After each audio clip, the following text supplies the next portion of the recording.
I never thought I'd be at war with the president of my homeowners association, but here we are. My name is Daniel, and I've lived in Sunnyside Estates for about 3 years now. It's a nice enough neighborhood with manicured lawns, cookie-cutter houses, and an HOA run by the most power-hungry woman I've ever met, Karen Wilkinson. Karen is in her mid-50s with the quintessential blonde bob haircut that's practically a uniform for women of her disposition. From the moment I moved in, she made it clear that her position as HOA president wasn't just a volunteer community role. It was her entire identity. Every interaction with her felt like being summoned to the principal's office, except the principal was drunk on the minuscule amount of authority they possessed. The trouble began when I decided to renovate my backyard. Nothing crazy, just a new deck, a small vegetable garden, and a pergola for some shade. I submitted all the proper paperwork to the HOA board, waited the required 30 days, and received written approval. Everything was by the book. I even hired licensed contractors who knew the drill with HOAs. Construction began on a Tuesday morning, and by Wednesday afternoon, there was a sharp knock at my door. "I need to speak with the homeowner immediately," a stern voice demanded when I opened the door. There stood Karen, clipboard in hand, wearing a blazer that seemed specifically chosen to appear official. Her face was set in a practiced scowl that I imagined she rehearsed in the mirror. "Good afternoon, Karen," I said pleasantly, though I was already feeling that familiar knot of tension form in my stomach. "What can I help you with today?" She glared at me as if I'd just tracked mud all over her white carpet. "That's Mrs. Wilkinson to you. I'm here on official HOA business." She attempted to peer past me into my home. "I've received reports about unauthorized construction on your property." I maintained my calm demeanor, though inside I was already counting to 10. "The backyard renovation? I have written approval from the board. Would you like to see the documentation?" "I am the board," she said with an imperious tone that made me wonder if she thought she was auditioning for a community theater production of Game of Thrones. "And I don't recall approving any vegetable garden. Gardens attract pests which lower property values." I retrieved the approval documents from my office and handed them to her. Page 2, paragraph 3 specifically mentions the garden. It's been approved by 3 board members, including the vice president. Karen's eyes narrowed as she scanned the document, clearly searching for any technicality she could use against me. Finding none, she thrust the papers back at me. "These may be approved, but I'm still concerned about compliance with county health codes. Those vegetables could become a breeding ground for rodents and insects." I couldn't help but chuckle. "It's a standard vegetable garden, Karen. I mean, Mrs. Wilkinson. I assure you it's perfectly legal and compliant with county regulations." Her face flushed at my polite pushback. "We'll see about that," she said with a threatening tone before marching off my porch. I thought that would be the end of it. Just another example of Karen flexing what little power she had. I was wrong. The next day, I was in the backyard discussing pergola placement with my contractor when a sharp voice cut through our conversation. "Excuse me. This construction site is now under investigation by the county health department." Karen stood at my back gate, but this time she was wearing something new, a laminated badge clipped to her blazer that read County Health Inspector in bold letters. My contractor and I exchanged confused glances as she marched into my yard uninvited, pulling out a notepad and beginning to write furiously. "I'm conducting an official inspection," she announced to us, her voice carrying over the fence so the neighbors could hear. "I've received multiple complaints about potential health hazards at this residence." My contractor, Mike, who had worked in this county for 20 years, leaned over to me and whispered, "I've never seen this health inspector before, and I know all of them." That's when I noticed something odd about Karen's badge. The county name was slightly misspelled, and the photo looked suspiciously like it had been taken with a smartphone against a white wall. This wasn't just Karen being Karen. This was Karen potentially breaking the law. "May I see your identification again?" I asked politely, extending my hand. Karen clutched her badge protectively. "You may not touch official county property," she said with an affronted tone. "I am hereby issuing a cease and desist order on this construction until proper remediation can be determined." She pulled out an official-looking document with the county letterhead, though I noticed later it had been clearly photocopied from some other document and modified.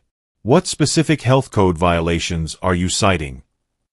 I asked, pulling out my phone discreetly and hitting the record button. Karen seemed momentarily flustered but quickly recovered.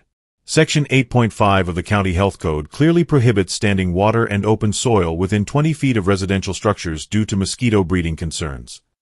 She gestured vaguely at my half-finished garden beds. "This is a clear violation." My contractor couldn't contain himself any longer. "Ma'am, I've been building in this county for 2 decades, and there is no such regulation for residential properties. That applies to commercial food service establishments only." Karen's face reddened, but she doubled down. "Are you questioning a county health official? That could result in additional fines and penalties." She turned to me with a smug expression. "I'm afraid I'll have to report this hostile environment to my superiors. Expect formal citations to arrive within 3 business days. All work must cease immediately." After she left, my contractor looked at me with concern. "That woman is not a health inspector. What she's doing is illegal. Impersonating a government official is a serious offense." I nodded, replaying the video I had captured. "I know. I think it's time to call the real county health department." The next morning, I called the county offices and was connected to the actual health department. I explained the situation, emailed them the video I had taken, and was told that someone would be out that afternoon to investigate. They sounded concerned, to say the least. True to their word, at around 2 p.m., a vehicle with official county markings pulled up in front of my house. 2 individuals got out, a woman in a professional pantsuit who introduced herself as Diana Roberts, the county's senior health inspector, and a police officer named Sergeant Thomas. I showed them the cease and desist order Karen had left, which Diana immediately identified as fraudulent. "This isn't even our current letterhead, and that's definitely not a valid health code citation," she said with a troubled expression. "Impersonating a health official is a criminal offense. We take this very seriously." I offered them something to drink and explained the whole situation, including Karen's history of HOA overreach. As we were talking, like clockwork, Karen appeared at my front door. I imagine she was checking to make sure I had stopped construction as she had officially ordered. The look on her face when I opened the door with Diana and Sergeant Thomas standing behind me was priceless. Her expression shifted from smug satisfaction to confusion to panic in the span of about 3 seconds. "Mrs. Wilkinson," Diana began, her tone professionally neutral but firm, "I'm Diana Roberts, Senior Health Inspector for the county. This is Sergeant Thomas. We'd like to speak with you about the health inspection you allegedly conducted yesterday." Karen's face went pale. I don't know what you're talking about," she stammered, her usual confidence evaporating. "I was just checking on HOA compliance issues." Sergeant Thomas stepped forward. "Ma'am, we have video evidence of you claiming to be a county health inspector and issuing fraudulent government documents. We need to discuss this matter at the station." "This is ridiculous." Karen's voice rose to that familiar shrill pitch I'd heard whenever someone in the neighborhood put their trash cans out too early. "I am the president of this HOA. I was just trying to maintain community standards. Daniel here has been violating numerous bylaws." "Impersonating a government official is a felony offense," Sergeant Thomas continued calmly, unmoved by her outburst, "as is creating fraudulent government documents. Please turn around and place your hands behind your back." Karen's eyes widened in genuine shock as the reality of her situation finally sank in. "You can't be serious. Over a stupid garden?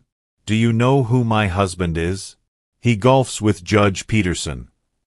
Diana remained professional but firm. "This isn't about a garden, Mrs. Wilkinson.